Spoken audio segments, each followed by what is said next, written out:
এই আজকে এত রাত হলো কেন? কোথায় গেছিলা? ওয়াজ মাহফিল শুনতে গেছিলাম। ও আচ্ছা, তা হুজুরেরা কি বয়ান দিলো আর তুমি কি শিখলা? হুজুররা বলল জীবনে এমন কাজ করেন আপনি মরার পরেও যাতে আপনাকে সবাই মনে রাখে। তাইলে সেরকম কাজ করো, তুমি মরার পরেও যাতে তোমারে সবাই মনে রাখে। সে কাজ আমি অনেক আগেই করে রাখছি, এলাকার সবার কাছ থেকে ধার নিয়ে রাখছি, সারা জীবন মনে রাখবে।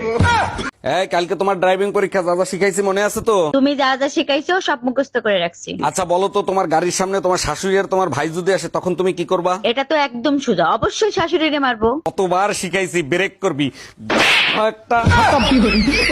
Bye bye, tata. তুমি ছাড়া আমার জীবনে আর কেউ নাই।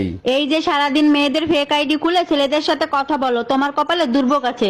এতদিন যখন কেউ কিছু করতে পারে নাই, ভবিষ্যতেও কেউ কিছু করতে পারবে না। যেদিন শেয়ানা ছেলেদের পাল্লায় পড়বা সেদিন প্রেগনেন্ট করে ছেড়ে দেবে।